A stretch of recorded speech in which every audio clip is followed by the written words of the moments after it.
facing famine in the near term. Iran is the one state that stands in their way, 500 to 1,000-mile killing zone because of persistent surveillance from outer space. Who is this man Donald Trump, and how does he think? Rule number one was attack, attack, attack. If you don't own gold, if you don't own silver, you better buy, and you better get it quick. When the stock market goes into the toilet, Bitcoin won't, and it will rise. Colonel Douglas Macgregor, decorated combat veteran, author, and former advisor to the U.S. Secretary of Defense, it is a true pleasure to host you on Palisade Gold Radio today. Good, thanks. Excellent, Doug. The last time we had you on in early March, you correctly called we would see another few weeks of escalation in this Iran war before anyone would reconsider their position. You foresaw that Iran would survive rather than be defeated, and that oil would spike well above $100 a barrel. Unfortunately, you were correct on all fronts. What is your current analysis of the war in Iran? Do you think we'll see another spike up of kinetic military action anytime soon? Well, I'm glad you asked the easy question first. That's going to take a lot of time to answer. Earlier today, both the Iranian and the American representatives connected with the anticipated meeting tomorrow in Islamabad have stated categorically that neither side wants an extension in the ceasefire. That means that neither Americans nor Iranians are preparing to extend the ceasefire beyond Monday. Monday is presumably the terminal point. So having said that, what are we looking at? Let me back up a little bit and talk about some things that may or may not come up for discussion in other settings. The first is this thing called the energy complex. I call it the energy complex because it's about energy around the world.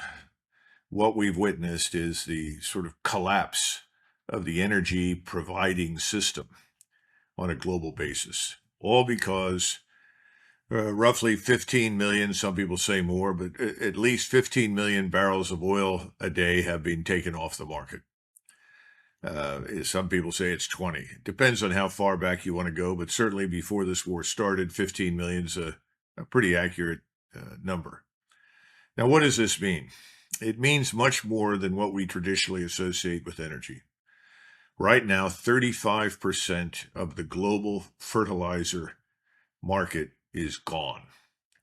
That means 35% of the fertilizer that the world is accustomed to using is no longer available, and it's not likely to come back online for some period of time. Even if the war ended tomorrow, it'll be some time before the fertilizer could arrive and make any difference to future crops. The problem with this is that we certainly are facing famine in the near term in many areas of the global south. We'll certainly see food rationing in places like Europe, potentially even in Japan, Korea. We'll have to wait and see. But the bottom line is when 35% of your available fertilizer is gone, you're effectively reversing the green revolution. Most people today take the green revolution for granted. You know, this is something that came about after the Second World War that sparked the growth in populations all over the world. Suddenly, instead of dying off early or not having sufficient numbers of children, particularly in the global south, the population exploded because it could be fed, it could be nurtured. That's about to end, at least in the short term. Now, what's long-term mean? Well, I just listened to an economist who insisted that if this war were to terminate within the next few weeks, maybe the next 2 weeks, it might be anywhere from 2 to 3 years before we would see a return to production on the scale that we had before the war in the Persian Gulf. On the other hand, he said if this continues and there is the kind of destruction which we have threatened Iran with, we might not see a full return to production for anywhere from 5 to 10 years. But I think fertilizer is probably the single most important issue right now. The second one is diesel. And diesel is an enormous problem, particularly where you are, Stijn. I'm sure you're familiar with the stringent requirements imposed by the EU on the production of diesel, such that you're very dependent on urea. And urea is another product that we are missing from the Persian Gulf right now. And people said, well, then use regular diesel, use a different form of diesel. The problem with that is that you've put catalytic converters into all of your trucks, and those catalytic converters will not operate with standard diesel. What does that do to Europe and the delivery of goods and services, particularly food, beverages? I think it's going to have a terrible impact. Those are the obvious ones. You have something else happening right now. You have China, for instance, that is essentially banning the export of petroleum products, banning the export of rare earths, banning the export of other specific commodities that the Chinese have decided they need to retain control of. We are trying to compensate to the extent that we're able by selling off a lot of our petroleum. So we have tankers that would normally tank up in the Persian Gulf that are headed to the Gulf of Mexico. I guess some people call it the Gulf of America. I still call it Gulf of Mexico. That means off the coast of Texas and all the way up to Louisiana, where you have massive refineries and storage of petroleum. The problem is we can't load it at the rate that is necessary. In other words, we cannot provide it in the quantity and at the pace that is needed right now for most of the world. And eventually, I predict that we will ration it here at home. There will be a decision, much like the Chinese have made, to stop exporting it. People think that's impossible. It's not impossible. We may have to ration a lot of things, not the least of which, of course, is food. We just don't know where we're going to be in another 2, 3, 4 months. It depends on what happens over the next few days. That's a quick snapshot. You know, the energy complex, you can't look at aluminum. Even copper is going to be affected by this, and copper is in short supply. Uranium, you know, the byproducts of refining. All these things are going to come together in an unfortunate impact on the world. It's going to affect us. It's going to affect Europe in particular. Now, having said all of that, what's the next item? The next item is the petrodollar. Now, I think most Europeans are familiar with the petrodollar. They may not understand how the system has worked, certainly since the 1970s, when we came off the gold standard and we started insisting that dollars be utilized for all transactions involving energy, oil in particular. And that was agreed to by the Saudis and, of course, all the Emirates in the Gulf. And effectively, everybody went along with it. That was a wonderful development for us because it allowed people that were doing business in dollars to recycle those dollars back into the American economy. They bought treasuries, they bought bonds. Well, that's not going to happen anymore because increasingly people are moving away from the dollar. Why de-dollarization? Well, because we've threatened everybody. We've threatened everybody by weaponizing the dollar. That's one of the reasons that the Russians and the Chinese have tried to move away from SWIFT and have moved into a new system whose name I can't pronounce that the Chinese have developed. But the new system is very good, by the way. It's very efficient. It's very rapid. Everybody who's using it says so. But the point is that's going to hurt us at home. The destruction of the petrodollar is going to undermine our standard of living. Today's episode of Palisades Gold Radio is proudly brought to you by our parent company, Palisades Gold Corp, Canada's leading junior resource investment vehicle, trading on the Toronto Venture Exchange under ticker symbol PALI, with equity and warrant positions in over 200 companies, ownership of mineral projects and royalties, and a significant stake in newfound gold. Palisades offers investors powerful, leveraged exposure to precious metals, uranium, copper, and other critical minerals. Palisades shareholders directly benefit from our team's extensive industry knowledge and access to deal flow, opportunities historically reserved for a small group of investors. To learn more, visit us at palisades.ca and join us in our mission to level the playing field for investors. Now, back to the show. Now, the third thing I want to mention before we go into any detail about the forthcoming war fighting, which is almost upon us, is a little bit about Donald Trump. People all the time ask the question, what is the strategy? Well, there is no strategy. What we've had is essentially demands from Israel and its agents in the United States, the Zionist billionaire class. Sometimes we call them the Epstein class, but they're Zionist billionaires. And these people have said, we want war with Iran. And I think one of the things that President Trump did in order to be reelected was he promised those billionaires that he would deliver a war against Iran. Having watched him in action now for the last 12, 13, 14 months, it's hard to reach any other conclusion. Contrary to whatever may be said, we have no national strategic interest that benefits from war with Iran. None. So what are we doing? We are demanding that Iran meet Israeli demands. What are Israel's demands? Well, ultimately, Israel has this Greater Israel project. It wants to establish the Jewish state as the supreme power in the region. In other words, effectively, Jewish-Israeli supremacy. They've identified, at least for the moment, that Iran is the one state that stands in their way, that everyone else has either been bought off or beaten into submission. Therefore, Iran must go. It must be destroyed. Its power must be destroyed. So the number one demand they made was no enrichment of uranium. Now, Iran has not, and as far as I know, still hasn't, built a nuclear weapon, and has made it very clear it doesn't want to.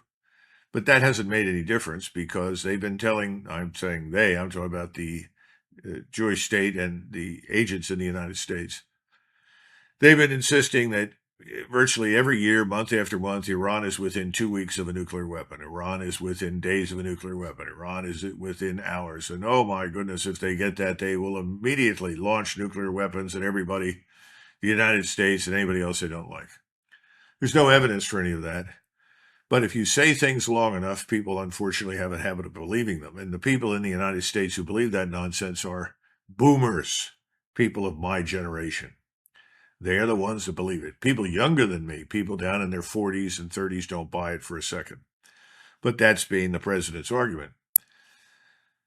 Now, President Trump has said, you've got to give up enrichment, period. The Iranians have said that's a matter of sovereignty for us. We're not going to go along with that.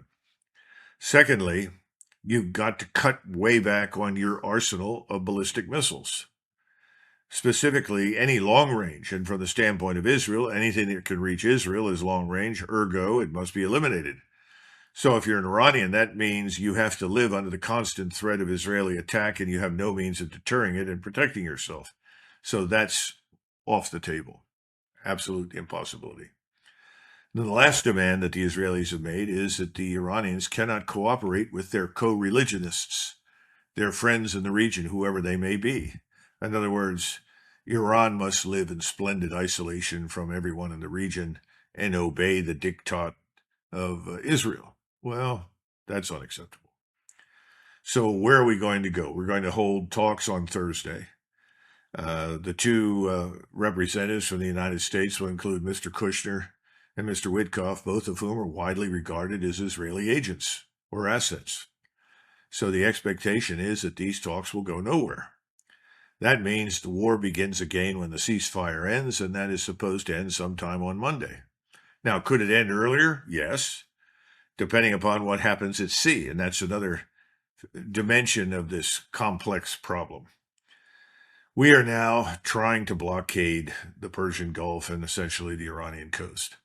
It hasn't turned out to be as easy as everyone had hoped because Iran has created this, I would say, 500 to 1,000 mile zone all the way around its borders that can be turned instantly into a killing zone because of persistent surveillance from outer space. In other words, space-based surveillance. There are links from these Chinese and Russian satellites straight down to the strike systems that Iran has built and established on the ground. These strike systems can be any number of different kinds of cruise missiles, ballistic missiles, and also unmanned systems, or what people call drones. Within that sort of 500 to 1,000 mile range, if you can be seen, you can be targeted. If you can be targeted, you can be killed. You can't move in and out of it with impunity, day or night.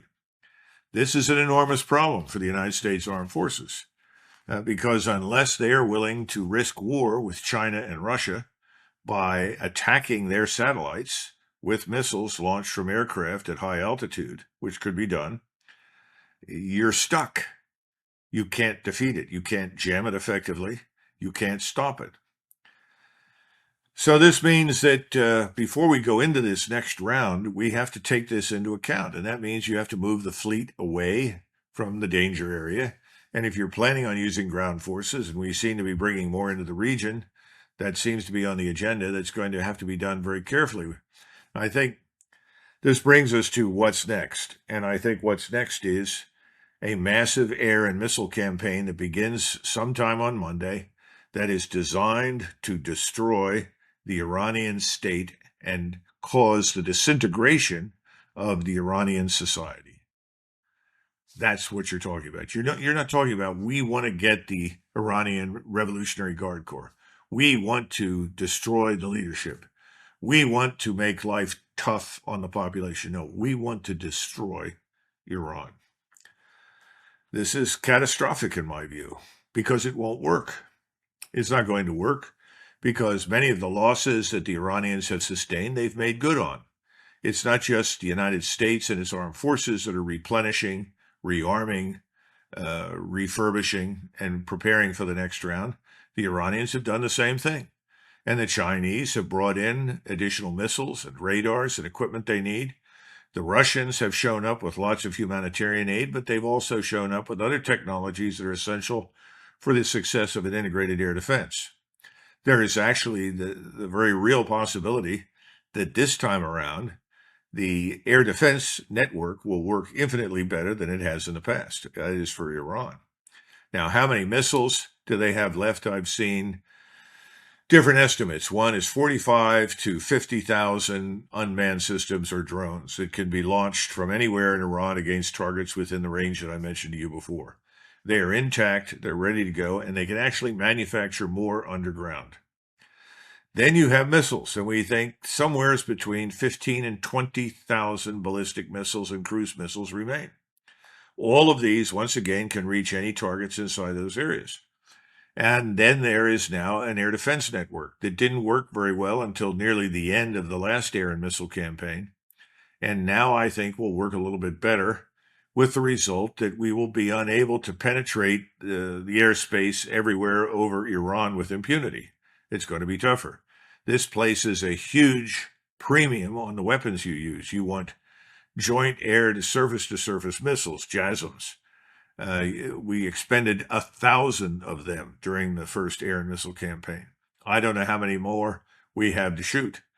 Then we have, of course, the PAC-3 missile, the theater high-altitude missiles. These are the ones that are designed to shoot down incoming missiles.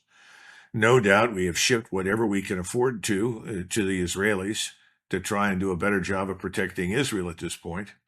I don't think we are going to be able to replace all of the radars. Many of those radars, particularly the THAAD radars, theater high-altitude air defense radars, were 500 million a pop. We don't have a warehouse full of those things. So I think our ability to provide early warning effectively across the region is not going to be very good. And that, of course, is a problem, because if you don't know it's coming until you're, say, a minute away from the impact or 2 minutes away, you need to get out of wherever you are and run like hell to find a shelter. That's going to be tough, and that's going to make it much harder for operations. So that's kind of the balance of where we are. Now, we do have more ground troops coming, and I suppose there will be an attempt to seize some islands in the Persian Gulf. That's going to be very tough, because how do you get close enough to these islands without being detected? And where would you go? From what would you launch? And I think we've seen evidence right now that both the United Arab Emirates and Kuwait are areas from which we will try to launch these missiles. Now, in the meantime, the Crown Prince from the United Arab Emirates is being in Beijing, and I assume that he's talking to the Chinese, asking them to bring some influence to bear on Iran to not utterly destroy the UAE. But the problem is, as long as the UAE continues to make their facilities available to us, that's probable. And this, I guess, brings us to the real problem.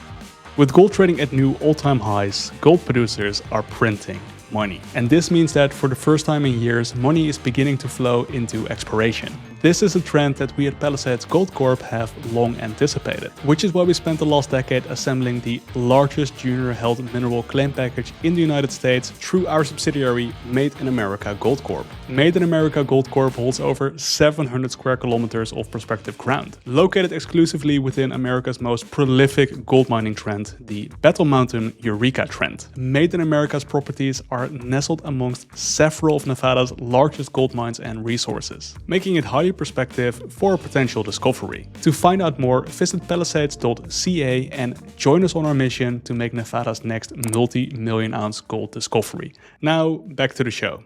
We are going to try to quote-unquote bomb Iran into the Stone Age. Iran has made very clear that if you do that, they are going to counter by destroying all the installations for oil infrastructure and refining all up and down the coast. If we hit their salination plants, which I think is probably going to happen, there are salination plants, roughly 50, up and down the Gulf Coast on the west. They will be hit.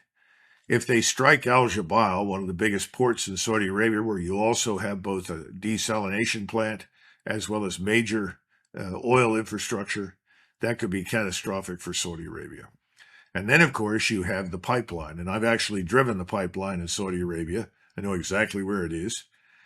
And we moved along this pipeline before we deployed north to attack into Iraq. And one of the things that you see, it's very vulnerable. It's very obvious. You can't camouflage it. You can't hide it. It's not underground. It would not take much to stop that. In which case, Yenbo and Jeddah and other ports on the Red Sea that might otherwise be places where you could upload oil won't make much difference. And then, of course, we have to mention the Houthis. And we have to assume that they will join the fight. And that means that we will not be able to get into or out of the Red Sea without action, and the Suez Canal will be a problem. And we're back to the issue from the very beginning, which is who is going to underwrite commercial shipping through the region? Nobody. Whether it's the Persian Gulf, the Red Sea, doesn't matter. Everyone's going to say, forget it. If you're going there, we're not going to insure it. That means the global energy complex, if we proceed as I think we will on Monday, risks complete disaster. And you're talking about in the United States sliding into a deep recession right away. I think you'll see a global recession that could rapidly become a depression. Now, if you go to a place like Australia, they say in 13 days they will be completely out of diesel.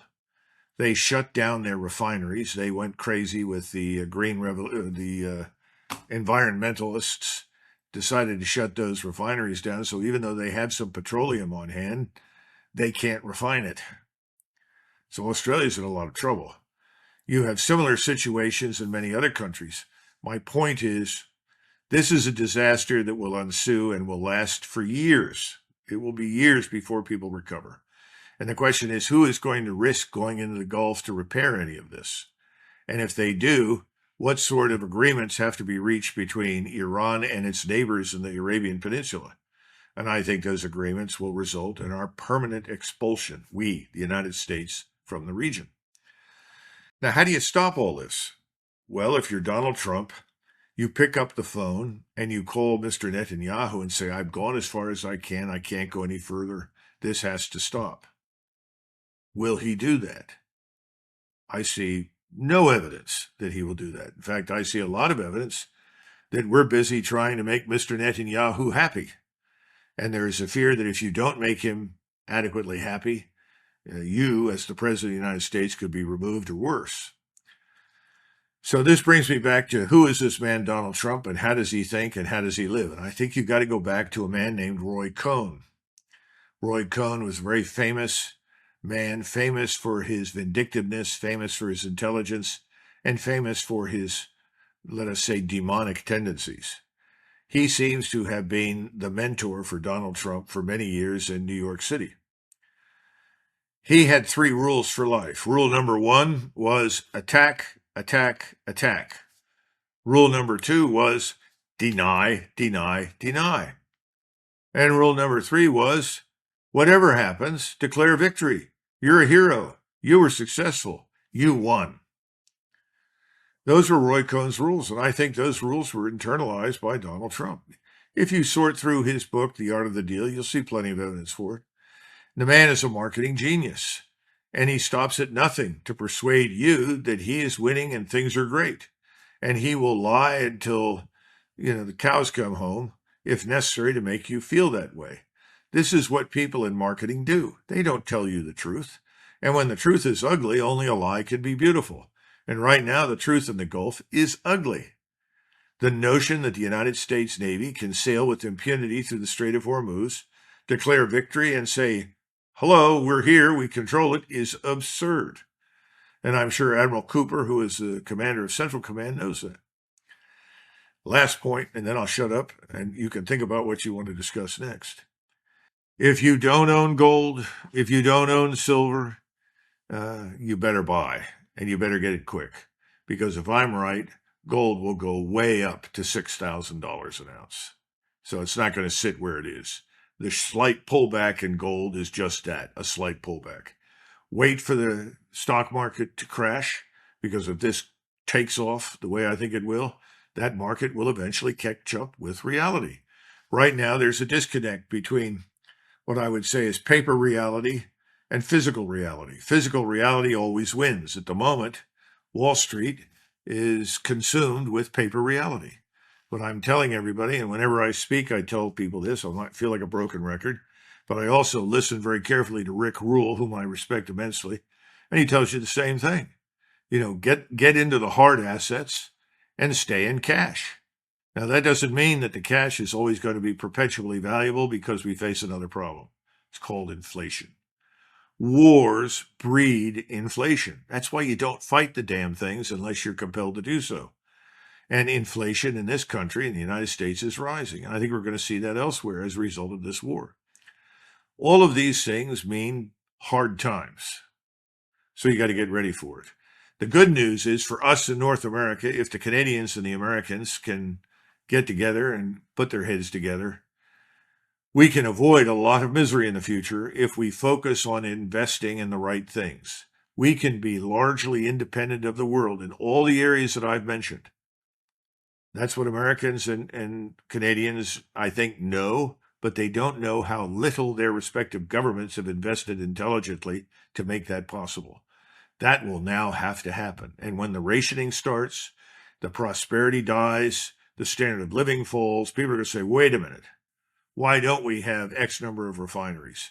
Why can't we refine our own rare earths? Why aren't we mining more than we are mining today? Why aren't we capturing copper from vast quantities of cast-off metal? Why are we not mining more uranium?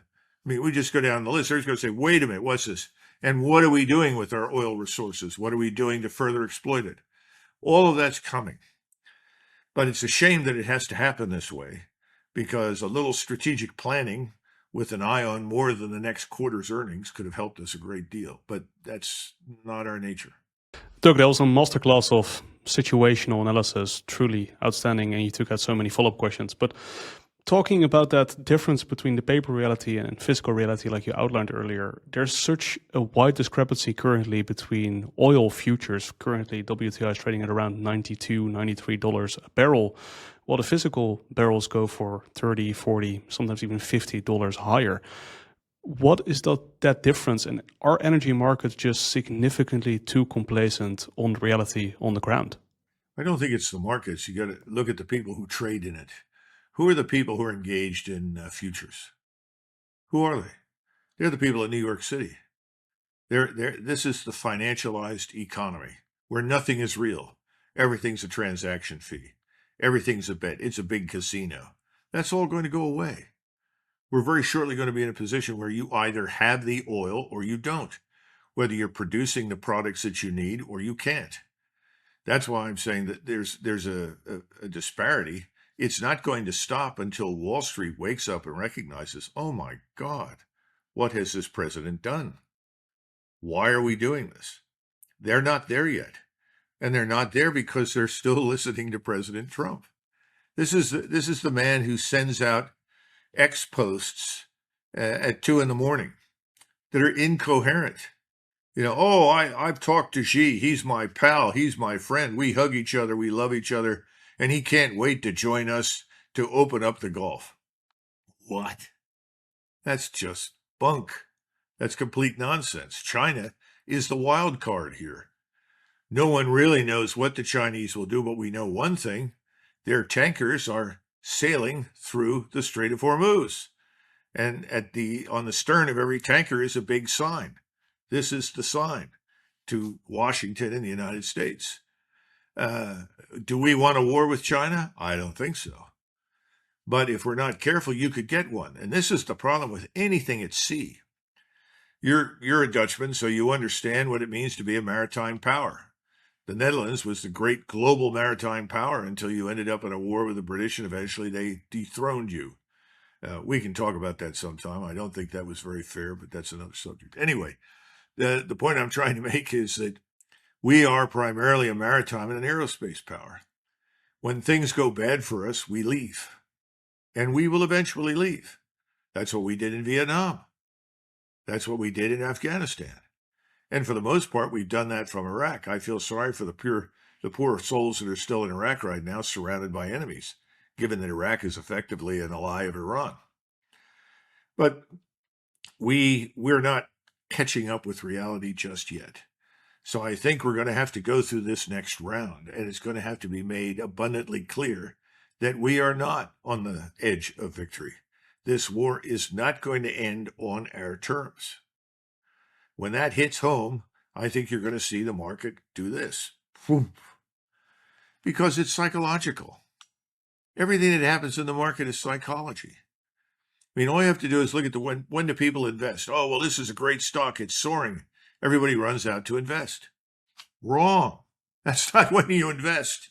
You invest when it's low, not when it's on the rise. But, that's psychology. People want to be with the successful group, so they join the mob. We have the same thing financially on the stock market. You have that in all the markets. Everybody wants to go with the mob. Again, that's why I listen to Rick Rule. He doesn't. Doug, do you have a sense for when the situation around the disruptions of commodity flows through the Strait of Hormuz will really become critical? When we look at fertilizer, for example, you outlined earlier 35% of urea flows through the Strait of Hormuz, but even other fertilizers like phosphates require sulfur, which 50% of the seabird silver trade goes through the Strait of Hormuz. So no matter where we go, there is no easy out. When will that situation truly become critical? Well, you're talking about a lag time between, it's sort of like watching, I was in the military for years, it's sort of calling for artillery. You call for the round and you hear on the radio, shot out, boom, and then you wait for the boom, and then down comes the round and you say splash over, splash out, and then you adjust the rounds. We've already seen the rounds fired. They were serious, but now we're seeing more artillery firing more rounds.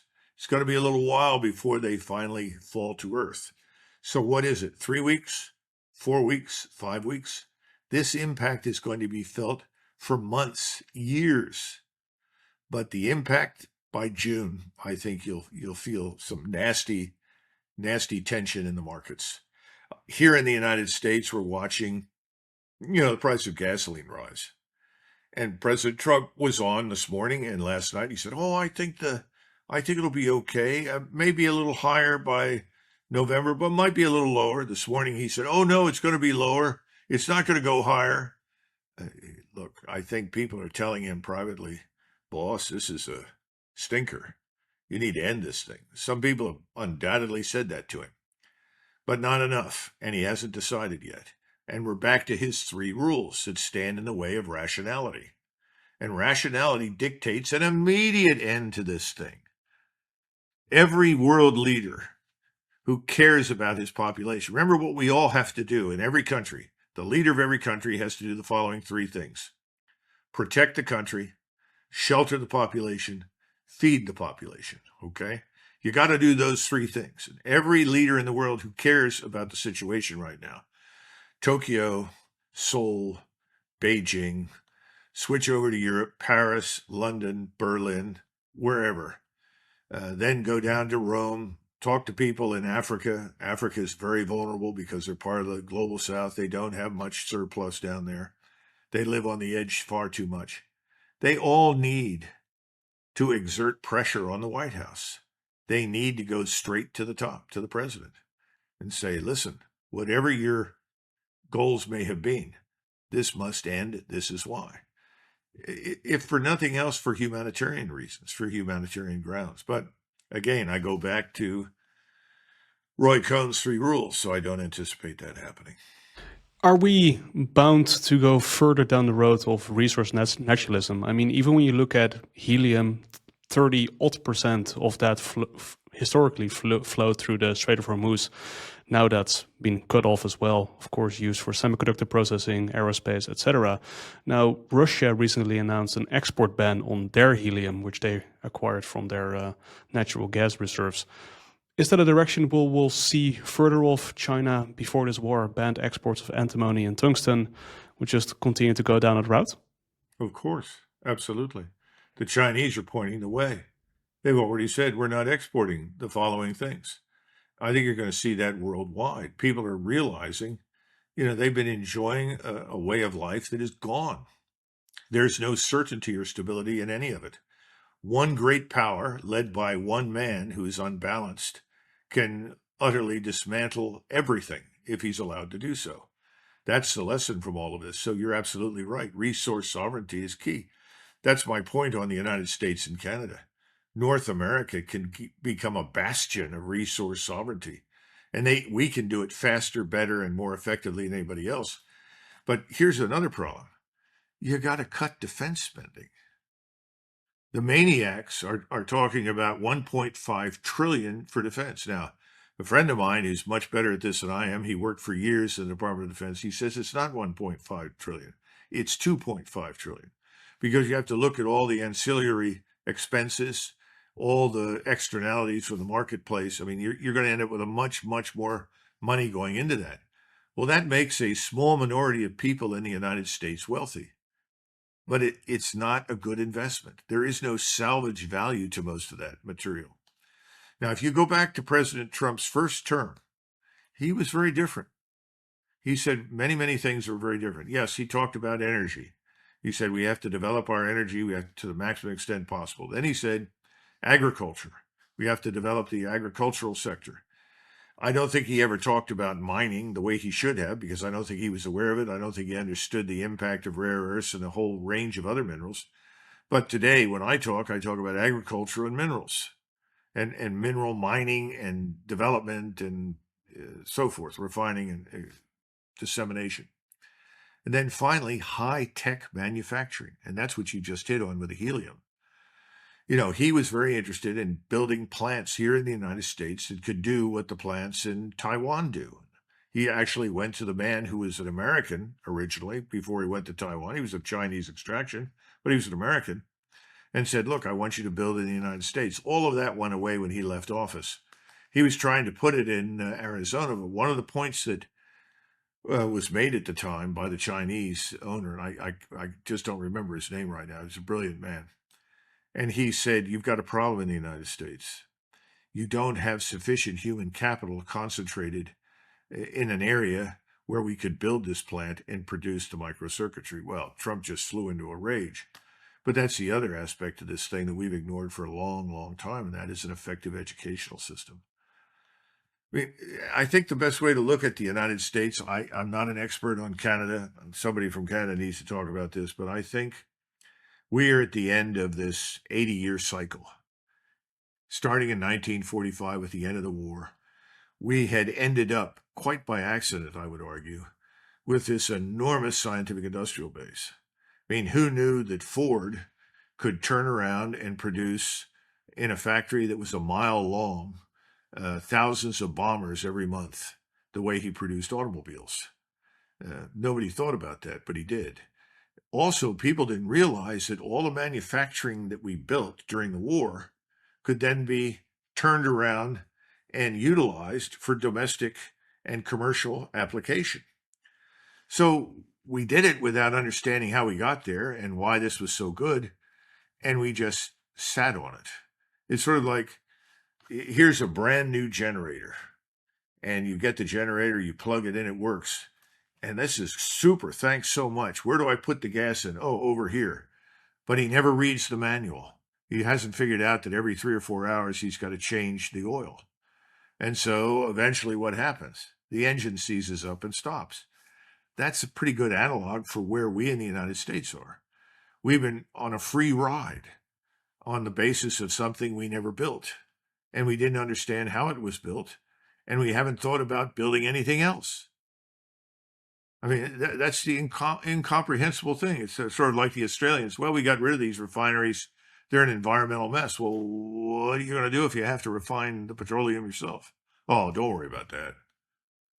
So I think that's the larger problem. And when Americans wake up to this, and they will over the next few months, it's going to be very ugly in this country. Going to be a lot of angry people. That's why I don't think the government that we have today is going to last. Everybody thinks that, well, it's not my fault. I'm in the Congress. I didn't do that. No, but you did nothing to stop it.